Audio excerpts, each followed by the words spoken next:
இன்றைக்கி பார்த்தீங்கன்னா டே வந்து சண்டே, டைம் பார்த்தீங்கன்னா 7:34 ஆயிடுச்சு.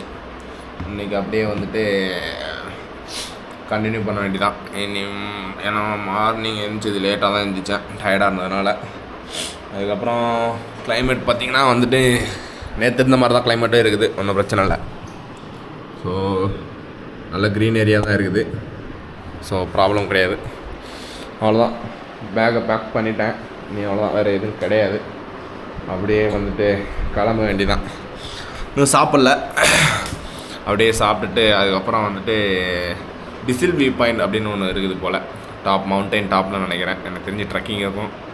ஓகே, பார்த்துக்கலாம். அதை அப்படியே கவர் பண்ணிவிட்டு அதுக்கப்புறம் வந்துட்டு இன்னொரு வாட்டர் ஃபால்ஸ் ஒன்று இருக்குது, அதையும் கவர் பண்ணிவிட்டு அதுக்கப்புறம் இன்னொரு வியூ பாயிண்ட் ஒன்று இருக்குதுன்னு நினைக்கிறேன். ஸோ அதுக்கப்புறம் நேற்று இங்கே ஒரு ஃபோர்ட் வந்துட்டு ட்ரோன் அலௌட் இல்லை அப்படின்னாங்க. இன்றைக்கி வேணால் ஃபோர்ட்டுக்கு போகாமல் வந்துட்டு போகிற வழியில் எங்கேயாவது ஹைவேல ஸ்டாப் பண்ணிவிட்டு அதுக்கப்புறம் வந்துட்டு ட்ரோன் அங்கேருந்து எடுக்க முடியுமான்றதை பார்க்குறேன். ட்ரோன் வியூ கிடச்சா நல்லாயிருக்கும். ஓகே, பார்க்குறேன் இன்றைக்கி ட்ரோன் வியூ எடுக்க முடியுமா இல்லையா அப்படின்றது. ஏன்னா பக்கத்தில் போனால் வந்துட்டு அங்கே செக்யூரிட்டி ரொம்ப பேர் இருந்தாங்க. ஸோ கொஞ்சம் ரிஸ்க்கு தான், ட்ரை பண்ணுறேன். அந்த வியூ கிடச்சா நல்லாயிருக்கும். அப்படியே அந்த ட்ரோன் ஷாட்டையும் எடுத்துகிட்டு அதுக்கப்புறம் வந்துட்டு அங்கே பிசில் வியூ டாப்பில் நினைக்கிறேன், மவுண்டைன் பீக்கில், அங்கேயும் அப்படியே எடுத்துகிட்டு கவர் பண்ணிவிட்டு அதுக்கப்புறம் வந்துட்டு நம்ம பெங்களூருக்கு அப்படியே கிளம்ப வேண்டிதான். ஓகே, அவ்வளோதான் இன்றைக்கான டே. இதுதான், இதை பிளான் பண்ணி கவர் பண்ணிவிட்டு அதுக்கப்புறம் வந்துட்டு நம்ம பேக் டு பெங்களூர் அப்படின்ட்டு பார்க்கலாம். ஓகே, நான் அதோட கோப்ரோ வியூவில் கண்டினியூ பண்ணுறேன். பாருங்கள், வியூவை பாருங்கள். மார்னிங் ரைடு, டைமு 8, 2 சைடும் ஒரே க்ரீனரி மட்டும்தான். நடுவில் நம்ம மட்டும்தான் போய்ட்டுருக்குறோம், ஒரு 3 கிலோமீட்டராக. வேறு யாருமே வரல மார்னிங்கிறதுனால. இதுதான் லொக்கேஷன். நல்ல சில்லுன்னு ஒரு காற்று. அதுக்கப்புறம் மார்னிங் வெயில் வந்துட்டு பார்த்திங்கன்னா அவ்வளோ இதுவும் இல்லாமல் எவ்வளோ சூப்பராக இருக்குது. இப்போ பார்த்தீங்களா, இங்கெல்லாம் ஒரு இது ரெசார்ட் கொடுத்துருக்குறாங்க. நம்மளும் ஃப்ரெண்ட்ஸாக வந்தால் அந்த மாதிரி ரெசார்ட் எடுக்கலாம், இல்லைனா வந்துட்டு எதுவும் பண்ண முடியாது. ஆனால் வியூ ஒன்று தரமாக இருக்குது.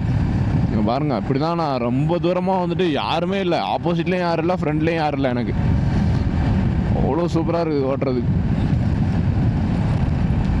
சொல்லி வாங்க முடியல இப்போ தான். Okay, no problem. ஆனால் வியூ தாங்க தரம். ஆனால் வெயில் அடித்தாலும் வந்துட்டு வியூ நல்லா இருக்கிற ஒரே ஏரியா வந்துட்டு இந்த ஏரியா மட்டும்தான் நினைக்கிறேன், எனக்கு தெரிஞ்சு. அவ்வளோ சூப்பராக இருக்குது. இங்கேயே எப்படி இருக்குதுன்னா, இப்போ ஹில் டாப்புக்கெலாம் போயிட்டோன்னா சூப்பராக இருக்கும் போலையே. ஸ்மூத் ரைடிங் தான், no cruise, no violation, only cruise. பைக்கு க்ரூஸ் மட்டும் பண்ணால் போதும், ஒரு 50 to 60. மற்றதான் வந்துட்டு அதுவே வந்துட்டு ரெடி பண்ணி கொடுக்குன்ற மாதிரி நேச்சர் வந்துட்டு அதுவே உங்களுக்கு கொடுக்குது. 1-2 ஹில் ஏரியாலாம் வந்துட்டு பைக்கு இது நல்லா க்ரூஸ் பண்ணணும்னு தோணும். பட் இங்கே அந்த இதுக்கே பேச்சுக்கே இடம் இல்லை, அவ்வளோ சூப்பராக இருக்குது. இந்த வியூவுக்கு தான் இவ்வளோ நாளாக வெயிட் பண்ணேன். ஏன்னா மழை பெஞ்சதுன்னா வந்துட்டு உங்களால் ரசிக்கவே முடியாது. ரோடை தான் வந்துட்டு பார்க்குற மாதிரி இருக்கும். அதாவது பார்க்கலாம், பட் மேஜர் உங்களோட கான்சன்ட்ரேஷன் வந்து ஃபுல்லாக ரோட்டில் தான் இருக்கும். ஏன்னா வந்துட்டு ரோடு எங்கேயா ஸ்லிப்பரி ஆயிருமா அப்படின்றத வந்துட்டு நீங்கள் கான்சன்ட்ரேஷன் பண்ணிகிட்டே இருக்கணும். பார்த்தீங்களா வியூ எப்படி இருக்குதுன்றது. ஆனால் இப்போ பார்த்தீங்களா, இந்த ஒரு இதே இல்லை, நீங்கள் ரோடை பார்க்கவே தேவை. எனக்கு தெரிஞ்சு அவ்வளோ சூப்பராக இருக்குது. ஷட் பார்த்தீங்களா, வெயில் அவ்வளோ தூரத்து உச்சிலே இருக்குது, ஆனாலுமே வந்துட்டு இன்னும் அந்த சில்னஸ்ஸு, அதுக்கப்புறம் இன்னும் அந்த க்ளவுடினஸ்லாம் இன்னும் இருக்குது. இதுதான். ஆனால் ரொம்ப சூப்பராக இருக்குதுங்க. நான் என்ஜாய் பண்ணி ஓட்டிகிட்ருக்குறேன் பைக் ரைடை. இங்கே இதுக்கு பெட்ரோல்னா 100, 110 என்ன 150 போனால் கூட எங்களை மாதிரி ஆளுங்க வந்துட்டு எவ்வளோ பெட்ரோல் ரீச் ஆனால் கூட நாங்கள் பெட்ரோல் போட்டு வந்துட்டு இந்த மாதிரி வியூ வந்துட்டு நாங்கள் கேப்சர் பண்ண தான் போகிறோம். அவ்வளோ சூப்பராக இருக்குது. இந்த மாதிரி ஒரு இதுக்காக எவ்வளோ நாள் கொடுக்கலாம். எப்படி இருக்குது பாருங்கள். இந்த மாதிரி கையை விட்டு ஓட்டிட்டு செம்ம சூப்பராக இருக்குது. எங்கேயுமே ஒரு ஸ்பீட் பிரேக்கர் இல்லை இந்த ரோட்டில். நல்ல வேலை, அது மட்டும் இருந்ததுன்னா கொஞ்சம் கடுப்பாக இருந்திருக்கும். இல்லாதனால ரொம்ப சூப்பராக இருக்குது. இந்த மாதிரி ஒரு மூமெண்ட்டை கேப்சர் பண்ணுறதுக்கு தான் வெயிட் பண்ணிக்கிட்டு இருந்தேன். ஏன்னா சிக்மங்களூரில் வந்துட்டு அங்கேயும் சூப்பராக இருந்தது. பட் ஆனால் ஃபுல்லாக ரெயின் தான். ஏன்னா ரெயின் இருக்கிறப்போ வந்துட்டு கேப்சர் பண்ண முடியாது எதையுமே. ஏன்னா லென்ஸில் வந்துட்டு வாட்டர் டாப்லெட் பட்டுக்கிட்டே இருக்கும். ஸோ வீடியோ வந்துட்டு குவாலிட்டி நல்லா இருக்காது. ஆனால் இப்போ அந்த மாதிரி இதுக்கு பேச்சுக்கு இடம் கிடையாது. இதே மாதிரி ஒரு டைமில் தான் வந்துட்டு சிக்மங்களூர் போகவும் பிளான் பண்ணியிருந்தோம். அவங்க என்ன சொல்லியிருந்தாங்கன்னா ஆஃப்டர் செப்டம்பர் நீங்கள் வாங்க அப்படின்ற மாதிரி சொல்லியிருந்தாங்க. வேணால் இந்த டைம் ஆனால் இன்னொரு டைம் வேணால் சிக்மங்களூர் போகலாம். போயிட்டு அங்கே இதே மாதிரி இருந்தால் ஓகே. ஆனால் பட் நாங்கள் போகிற டைம் வந்துட்டு மழை பெஞ்சிருச்சுன்னா ரொம்ப ஒன்றும் பண்ண முடியாது. ஸோ பிளான் பண்ணலாம். சோலோவாக இருந்த ப்ராப்ளமே கிடையாது. நம்ம எப்போ நைட் பிளான் போட்டு காலையில் கூட எழுந்துச்சி போயிடலாம். இந்த மாதிரி யாராவது அடிஷ்னலாக ஒருத்தர் இல்லை 2 பேர் ஆட் பண்ணிட்டாலே வந்துட்டு, ஆனால் உண்மையிலே வந்துட்டு 10 பேர் 15 பேர் வந்துட்டு ட்ரிப் கோஆர்டினேட் பண்ணுறவங்கலாம் வந்துட்டு கஷ்டம்தான் போல். நான் அந்த மாதிரி பண்ணது கிடையாது. நான் ஒரு மேக்ஸிமம் ஒரு 8 to 9 பீப்புள்ஸை வந்துட்டு நான் மேனேஜ் பண்ணியிருக்கேன். அதுக்கப்புறம்லாம் வாய்ப்பு கிடையாது. பட் அதுவே வந்துட்டு அவன் வரலன்னா இவன் வரலன்னா விட்றான், அதை பார்த்துக்கலாம் இது பார்த்துக்கலாம் அப்படி இப்படின்ட்டு ரொம்ப போராட்டம் பண்ணி தான் போகிற மாதிரி இருக்கும். ஆனால் இன்றைக்கி அந்த இதுக்கு இதுதான் சோலோ ட்ரிப்பே பெஸ்ட்டுங்கிறதுன்னு நினைக்கிறேன். சோலோவை வந்தால் போர் அடிக்குதுன்னு 1-2 பேர் சொல்லுவானுங்க. இந்த மாதிரி ஒரு வியூவை பார்த்துட்டு போர் எங்கெங்க அடிக்கும் பார்த்தீங்களா எப்படி இருக்குதுன்றதா? இதெல்லாம் அனுபவிக்கணும்.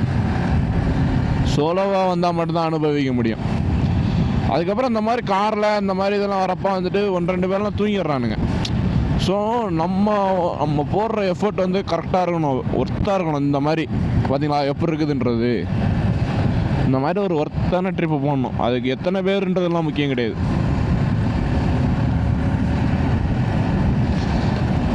ஸோ நான் காரில் போகிறவங்களையும் ஒன்றும் சொல்ல. பட் மேக்ஸிமம் வந்துட்டு நாங்கள் வால்பாறையிலே அதான் செஞ்சோம். ஏன்னா போகிறப்ப வந்துட்டு ஃபுல்லாக வியூவை பார்த்துட்டே போவோம். ரிட்டன் வரப்போ அதான் வியூ பார்த்துலாம் சில அப்படின்னு தூங்கிடும். ஆனால் பைக்கில் அப்படி கிடையவே கிடையாது. தூங்குச்சுன்னா நீங்கள் மேலே போக வேண்டியதான்.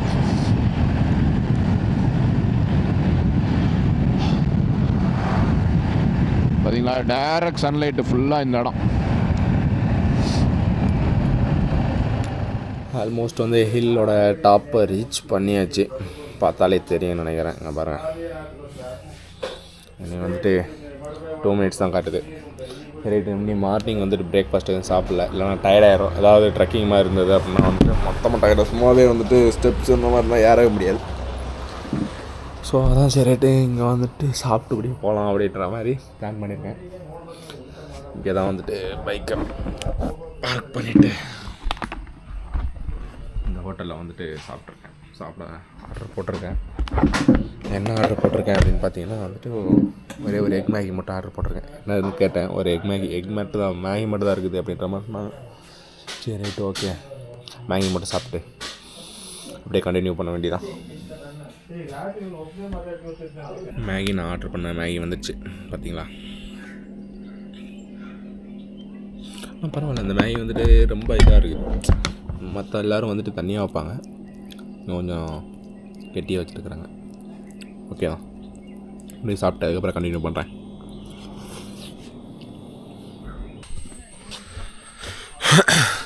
இதுக்கு என்ட்ரி டிக்கெட் பார்த்தீங்கன்னா வந்துட்டு 20 rupees சார்ஜ் பண்ணாங்க. ஆனால் டிக்கெட் தரவே இல்லை.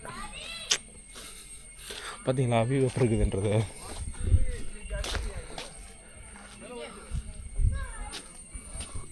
ஃபுல்லாக ஃபாக்கு தான், ஆனால் கீழே அந்த மாதிரி எதுவுமே இல்லை. ஆனால் மேலே வந்து பாருங்கள்,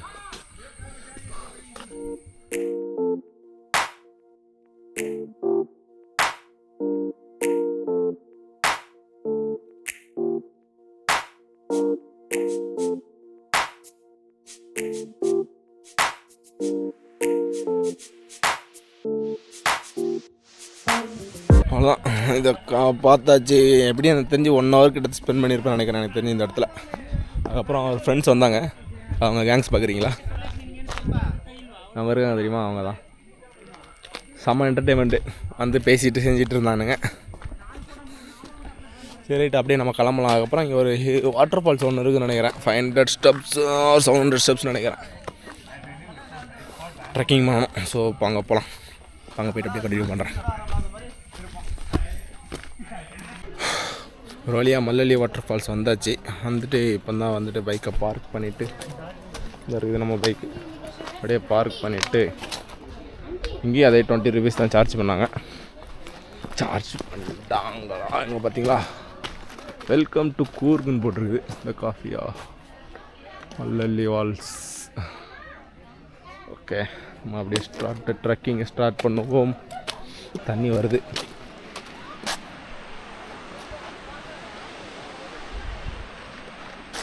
இருக்குது பாருங்கள், தண்ணி வருதா? தண்ணியோட சத்தமும் கேட்குதுன்னு நினைக்கிறேன் எனக்கு தெரிஞ்சு. இவ்வளோ நேரம் க்ளவுடியாக அவ்வளோ மிஸ்டோட மழை பெஞ்சது சாரலாம். ஆனால் இப்போ பார்த்திங்கன்னா வந்துட்டு அப்படியே வெயில் அடிக்குது. கரெக்டாக பைக்கை பார்க் பண்ணோன்னேவும் ஈஸியாக இறங்கிடுறேன். ஏறப்போ நான் எவ்வளோ ஸ்ட்ரகிளாக ஃபேஸ் பண்ண போகிறேன்றது தெரில. ஏன்னா 300 ஸ்டெப்ஸ் இறங்குறதே கஷ்டமாக இருக்குது. பார்த்தீங்களா, இல்லீகல் வேலை பார்த்துட்டு இருக்கிறாரு அவர். இப்போ பெரிய பெரிய ஸ்டெப்பாக இருக்குதுங்கோ. இறங்குறதே ஒரு மாதிரியாக இருக்குது. நீ எப்படி ஏற போகிறன்றதுலேயே பேசாமல் கைவிட்டுறாத. Oh my god. ஆனால் வாட்டர் ஃபால்ஸ் ஒருத்து.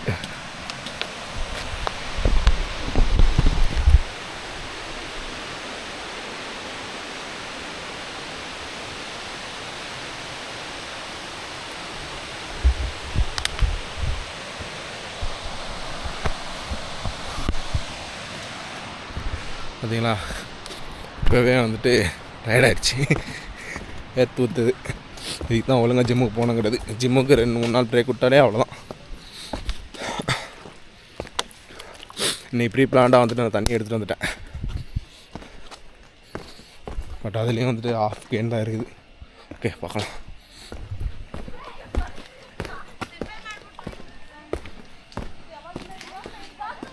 இதே ஒருத்தன் என்ன இருக்கானே 500 ஸ்டெப்ஸா இல்லை 700 ஸ்டெப்ஸா அப்படின்னு.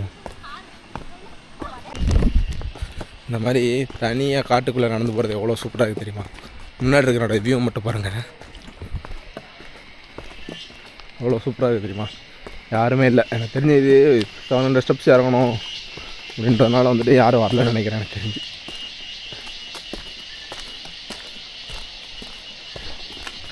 இறங்குறதே கால் வலிக்குது. எப்படி நான் ஏற போகிறேன்? யாரும் குளிக்கிறாங்களா இல்லையான்னு தெரியலையே. நான் தெரிஞ்சு குளிக்க அளவு இல்லைன்ற மாதிரி நினைக்கிறேன். ஏன்னா குளிக்கிறதுக்கு எதுவும் ஸ்பாட் எது இல்லையே.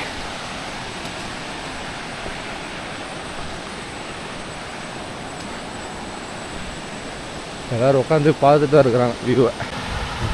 மேலேருந்து கீழே இறங்கி வந்ததுக்கே வந்துட்டு ஃபுல்லாக வேர்த்துருச்சு. இப்போ முன்னாடி இருக்கிற வியூவை மட்டும் பாருங்களேன்.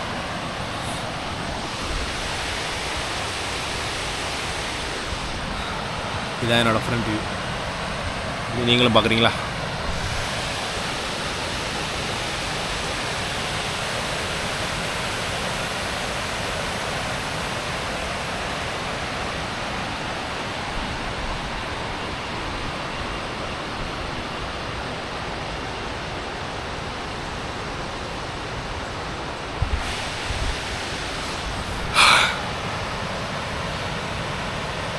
அங்கேருந்து இவ்வளோ தூரம் வந்ததுக்கு உண்மையிலேயே ஒர்த்து.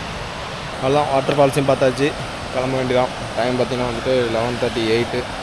நீ மேலே போகிறதுக்கு 12:30 ஆயிரும். 12:30 அதுக்கப்புறம் நம்ம எங்கேயாவது லஞ்ச் சாப்பிட்டு அப்படியே ஒரு 5 to 6 வந்துட்டு நம்ம பெங்களூர் ரீச் ஆகிற மாதிரி பிளான் பண்ணலாம்.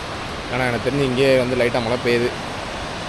ஸோ அவ்வளோதான் கைஸ்.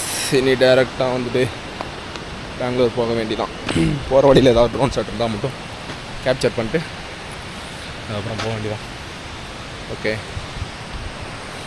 வாங்க, இனி நான் அப்படியே வந்துட்டு பெங்களூர் இதெல்லாம் அப்படியே கண்டினியூ பண்ணுறேன்.